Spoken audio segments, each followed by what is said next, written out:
অনেক দিন থেকেই আমার একটা পাহাড় কেনার শখ, কিন্তু পাহাড়কে বিক্রি করে তা আমি জানি না। যদি তার দেখা পেতাম, দামের জন্য আটকাতো না। আমার নিজস্ব একটা নদী আছে, সেটা দিয়ে দিতাম পাহাড়টার বদলে। কে না জানে পাহাড়ের চেয়ে নদীর দামেই বেশি। পাহাড় স্থানও, নদী বহমান। তবু আমি নদীর বদলে পাহাড়টাই কিনতাম, কারণ আমি ঠকতে চাই। নদীটা অবশ্য কিনেছিলাম একটা দ্বীপের বদলে। ছেলেবেলায় আমার বেশ ছোট্টখাট্ট ছিমছাম একটা দ্বীপ ছিল, সেখানে অসংখ্য প্রজাপতি। শৈশবে দ্বীপটি ছিল আমার বড় প্রিয়, আর যৌবনে দ্বীপটি আমার কাছে মাপে ছোট লাগলো।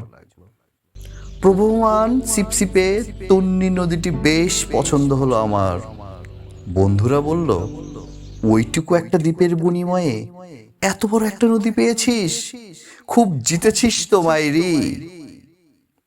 তখন জয়ের আনন্দে আমি বিহ্বল হতাম। তখন সত্যি আমি ভালোবাসতাম নদীটিকে। নদী আমার অনেক প্রশ্নের উত্তর দিত, যেমন, বলতো আজ সন্ধেবেলা বৃষ্টি হবে কিনা। সে বলতো, আজ এখানে দক্ষিণ গরম হাওয়া, শুধু একটা ছোট্ট দ্বীপে বৃষ্টি। সে কি প্রবল বৃষ্টি, যেন একটা উৎসব। আমি সেই দ্বীপে আর যেতে পারি না। সে জানতো, সবাই জানে, শৈশবে আর ফেরা যায় না। এখন আমি একটা পাহাড় কিনতে চাই। সেই পাহাড়ের পায়ের কাছে থাকবে গহন অরণ্য। আমি সেই অরণ্য পার হয়ে যাব, তারপর শুধু রুক্ষ কঠিন পাহাড়। একেবারে চূড়োয় মাথার খুব কাছে আকাশ, নিচে বিপুলা পৃথিবী।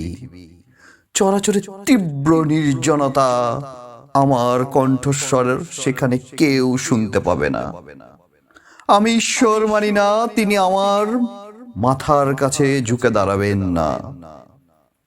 আমি শুধু 10 দিককে উদ্দেশ্য করে বলবো, প্রত্যেক মানুষই অহংকারী।